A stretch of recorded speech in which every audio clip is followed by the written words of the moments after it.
Madam Bangalore में एक लड़के ने आत्महत्या कर ली और बताया कि उसने जो वीडियो बनाया उसमें कहा कि पत्नी से परेशान होके और जुडिशियल सिस्टम से परेशान होके, क्या लगता है कि रिव्यू करना चाहिए इन चीज़ों को? जी बिल्कुल, आई थिंक बहुत ही ज़्यादा सारा देश जो है वो शौक में भी और शोक में भी है, क्योंकि एक बहुत ही नौजवान और उनका जो वीडियो है वो दिल दहला देने वाला है। तो डेफिनेटली शादी जो एक हमारे भारतीय परंपराओं से जब तक सीमित है, जब तक उससे बंधी हुई है भारतीय परंपराओं से, तब तक ठीक है। लेकिन ये जो, जैसा उन्होंने खुद कहा है, जो कम्युनिज्म का कीड़ा इसमें, सोशलिज्म का कीड़ा इसमें, एक तरह से जो निंदनीय फेमिनिज्म का जो पूरा साइड है उसका कीड़ा इसमें, और बाकी 3-4 चीज़ें अगर इसमें और एक धंधा लोग बना लेंगे उसको, करोड़ों रुपए की एक्सटॉर्शन उससे की जा रही थी जो कि उसकी कैपेसिटी से भी बहुत बाहर थी।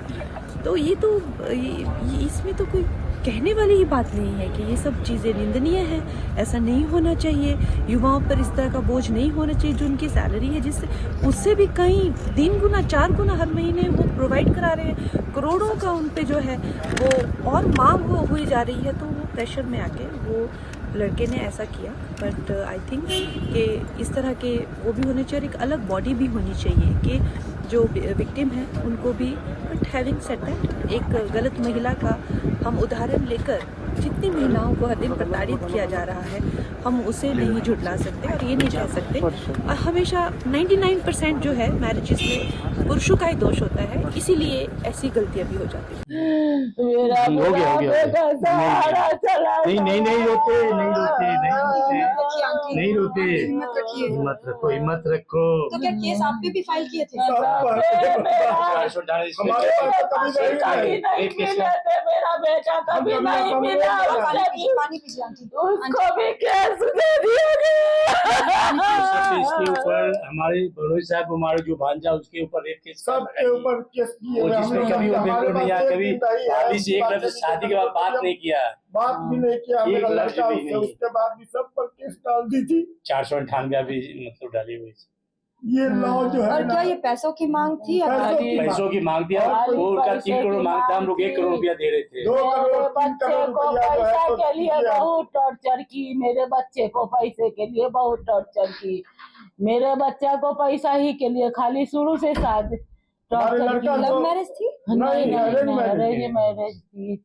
और हम लोग को मेरा पोता सबको जो है पैसा के लिए मेरा लड़का कहता था कि इससे मेरा मिलने दिया जाए, कोर्ट को कहता था तो उससे मिलने का ऑर्डर नहीं पास किया जाता था जी। मेरे पोता को जबकि ऐसा लॉ है कि बाप से मिलने की इजाजत कोर्ट को देनी मेरा चाहिए। बच्चे के लिए तरस नहीं गया, दिया गया। मेरा बच्चा अपने बच्चे को नहीं मिल पाया, मेरा बच्चा भी अपने बच्चे को देखने के लिए तरस गया, नहीं देखने दी। अपने बच्चे को बाप से बिछुड़वा दी, बच्चे से नहीं मिलने दी रे बाप रे बाप। और वो मानसिक आप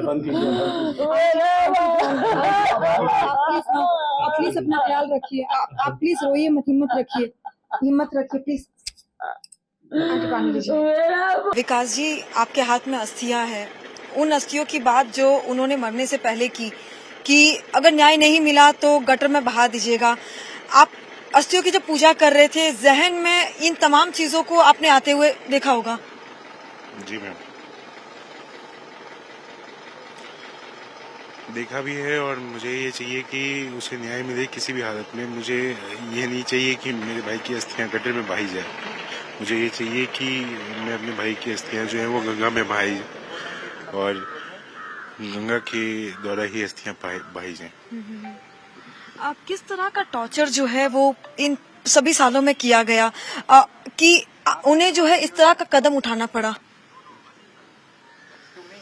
मैम, जैसे कि आप वो वीडियो देख सकते हैं, उस वीडियो में जो हरासमेंट्स हो सकते थे, मतलब इतने तरह के हरासमेंट्स जो कि एक नॉर्मल इंसान तो नहीं झेल सकता है, वही झेलते झेलते मेरा भाई ने अपने आत्महत्या की और उसे जस्टिस मिलना चाहिए एट एनी कॉस्ट। उन्होंने कई बार जो है वीडियो में इस बात का भी जिक्र किया कि अकेले मत जाना, कैमरा लेकर जाना। किस तरह के केसेस की बात जो है अतुल कहना चाह रहे थे? जो न्यायिक प्रक्रिया है हमारे यहाँ वो ऐसा है कि आप अभी जो सिचुएशन चल रही है उसमें ये है कि अगर आप अकेले चले जाओगे उनके फैमिली से मिलने के लिए तो हो सकता है कि वो और भी डिफरेंट धाराओं में केसेस लगा के फेक केसेस तो लगाने की जो उन्होंने आपने देखा है कि उन्होंने जो धाराएं लगाई हैं, हो सकता है हमारे ऊपर भी एलिगेशंस उस तरह की लगा दी जाएं मिलने के बाद। तो उन्होंने इस बात के लिए हमें सचेत किया है कि हम इमोशनली होके उनसे जाके कभी ऐसे ना मिलें। वो प्रैक्टिकली सारी चीज़ें हमें आगाह करके गया है उस वीडियो के द्वारा कि ये सारी चीज़ें हो सकती है। उस फैमिली को उसने जाना है करीब से, तो वो उनके माइंडसेट के बारे में बहुत अच्छे से जानता है, तभी उसने इतना सचेत करके गया है हमें। क्या आपके या माँ बाप के खिलाफ इससे पहले भी उसने कई ऐसी धाराएं लगाकर केस दर्ज किए थे? शुरू से ही हमारे ऊपर और मेरे माँ बाप के ऊपर सबके ऊपर केसेस लगा के उन्होंने दर्ज कर रखे हैं। और उसमें उस वीडियो में आप सुने होंगे कि मैंने कितनी बार उनसे मिला है और मेरे फादर कितनी बार उनसे मिले हैं। तो अगर इतने टाइम में ही अगर हमने इतनी सारी चीज़ें कर दी हैं तो पता नहीं कैसे लीगल सिस्टम काम कर रहा है और लीगली ये सारी चीज़ें देखी जाती है। सुप्रीम कोर्ट के द्वारा भी ये बताया गया है कि 498 के जो सेक्शंस हैं, जो धाराएं हैं, वो 98% जो है वो गलत फाइल होते हैं। फिर भी इस प्रावधान को रखा गया है। कैसे इस चीज़ के ऊपर गवर्नमेंट काम करेगी ये तो हमें आगे आने वाला टाइम देखना पड़ेगा कि कैसे इस पे काम किया जा सकता है, कैसे एक मेन को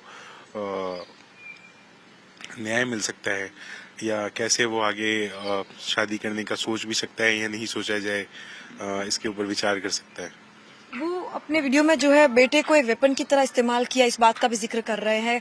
क्या वाकई बेटे को एक वेपन बनाकर पैसे ऐंठने का पूरा प्लान था ये? मैम, इंडिया में ऐसा है सिस्टम कि अगर लड़का ज्यादा पैसा कमाता है तभी कोई लड़की को दिया जाता है। ऐसा कोई सिस्टम नहीं है इंडिया में कि अगर लड़की ज्यादा कमाती है और लड़का कम कमाता है तो उसकी शादी कर दी जाए। ये मोस्ट ऑफ द केसेस में नहीं हो सकता और ना होता है। तो जब शादी हुई थी उसी टाइम से ही इनको भैया की सैलरी के बारे में पता था और उन्होंने पे स्लिप भी मंगा के देखा था। उसके बाद इन्होंने देखा कि सैलरी ठीक है तो इनसे कैसे पैसे निकलवाए जा सकते हैं। माइंडसेट जो उसके बाद रहा है वो उससे पता चलता है, जो वीडियो में बताया है उन्होंने कि माइंडसेट क्या रहा है।